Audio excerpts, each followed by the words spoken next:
सर्व सुखल्यालो सर्व अलंकार आनंदे निर्भय डुलतसो असा ऐसा कोठे आठवची नाही देहाची विदेई भोगू दशा तुका म्हणे आम्ही झालो अग्नी रूप न लागू नेंदी पाप पुण्य अंगा विठ्ठल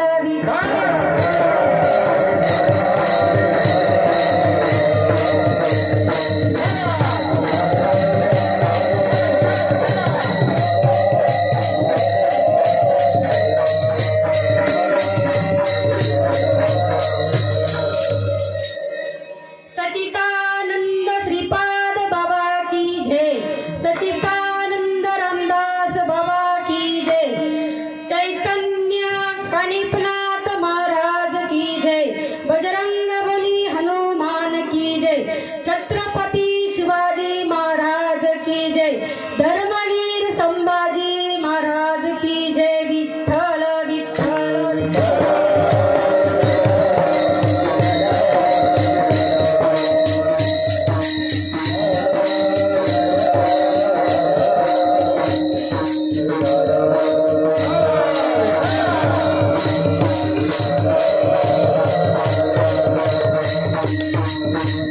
महायोग पीठे तटे भीमरत्यं वरं पुण्डलीकाय दातु मुनीन्द्रं समागत्य तिष्ठं तमानन्दकन्दं परब्रह्मलिङ्गं भजे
बाबुळगाव क्षेत्र आणि कानिपनाथ महाराज यांनी धर्म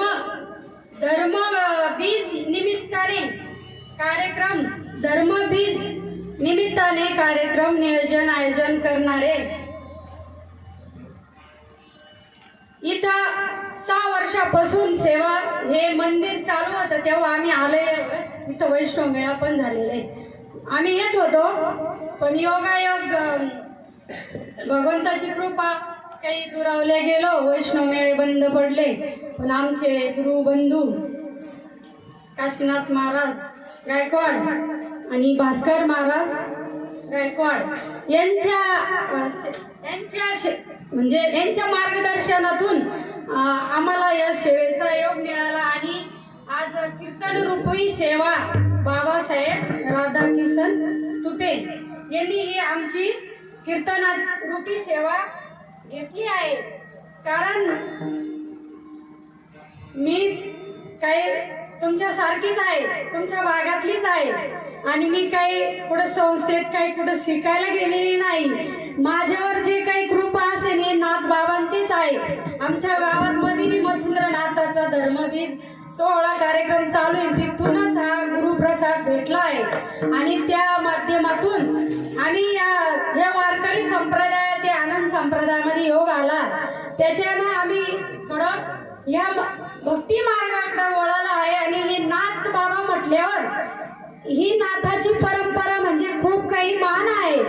मग असे नाथ बाबा सांगताय यांची परंपरा तर सगळ्यांना काही माहित आहे.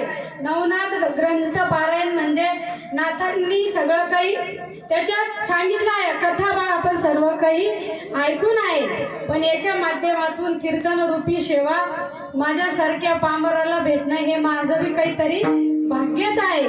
कारण भेटत नाही. धर्म बीज हे चांगल्या भगवंताला कोण ज्याची योग्यता आहे.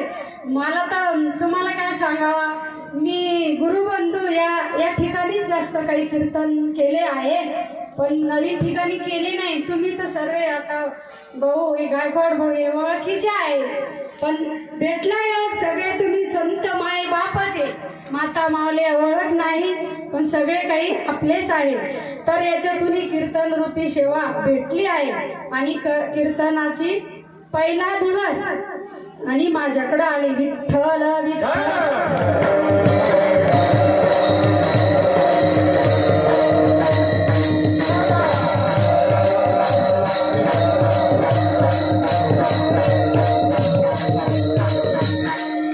सदा नाम घोष करू हरी कथा, तेने सदा चित्त समाधान.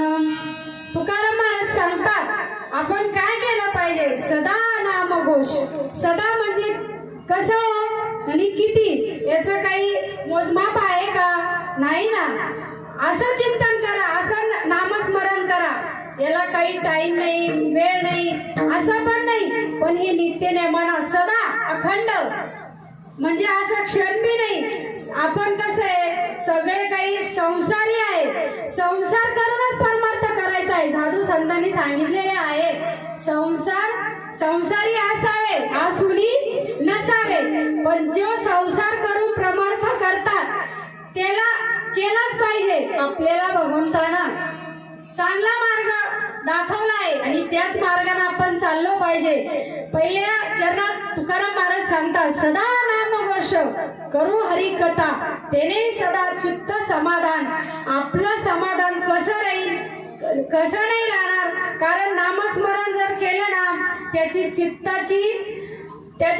हे ठिकाणावर असतं. त्याला काही वेगळ्या मार्गाने जाण्याचं त्याचं मन त्याच्यात कंट्रोल मध्ये असतं. आता सध्या काय चाललं आहे, जो साधू संतांच्या वाक्यात जे भजन कीर्तन हे काही कलियुग आहे करील त्याच काही खरं आहे. आता पहिले होतं, पण आपण तो नंतर बघू. सदा नामघोष करू हरिकथा, तेने सदा चित्त समाधान. सर्व सुख आलो सर्व अलंकार, आनंद निर्भय डुलत असो. मग हे सुख कसं आहे? सुख थोडं आहे, दुःख किती आहे. सुख जावं पाणी, दुःख पर्वत एवढे. तुकाराम महाराज सदा नामघोष करू हरिकथा, तेने सदा चित्त समाधान. सर्व सुख आलो सर्व अलंकार, आनंद निर्भय डुलत असेल. हे नामस्मरण असं आहे. एकटा असल्यावर माणसाला समाधान असतं. लोकांतच नाही करायचं, एकांतात करायचंय.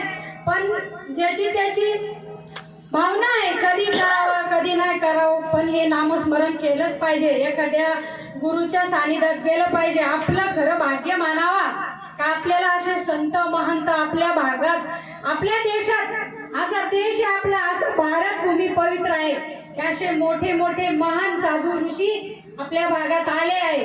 त्याला आपल्या भाग्य समजावं लागेल. मग सर्व सुख आलो सर्व अलंकार, आनंद निर्भय डुलत असो. असो ऐसा कोठे अनुभवाची नाही, देहाची विदेही भोगू दशा. मग ही दशा कशी आहे? दशा तर अनेक प्रकारची आहे. पण नामस्मरण केल्यावर आपली काही दशा होईल का? नाही ना माय बापांनो. तुकाराम महाराज सरळ सरळ सांगतात, असो ऐसा कोठे आठवाची नाही, देहाची विदेही भोगू दशा. आपण आपला संसारात आलोय, जीवनात आलोय, जन्म मिळालाय, पण कळणं हा गरजेचा आहे. कळाला नाही तर मिळून काही उपयोग आहे का? नाही ना. कळाला आपल्याला जन्म अनमोल मिळालाय, पण कळणं बी महत्वाचं आहे. मग सर्व सुख आलो सर्व सुखल्याल सर्व अलंकार आनंद निर्भय डुलत असो ऐसा कोठे आठवाची नाही देहाची विधेयी भोगोदशा. मग देव भेटला, संत मिळाले. देव आधी संत मिळणं गरजेचं आहे. संत भेटले, देव आणि भक्त एकच असता. मग तुका म्हणे आम्ही झालो अग्निरूप. मग कशाचं पाप आणि कशाचं काय हाय का आपल्या जीवनात? तुका म्हणे आम्ही झालो अग्निरूप, लागो निंदी पाप पुण्य अंगा. नाही ना, मग अशी स्थिती. असं तुकाराम महाराज असं सरळ सरळ म्हणजे आपण ठळक बातम्या असं सांगू इच्छिते मी. असं सांगतात, विठ्ठल विठ्ठल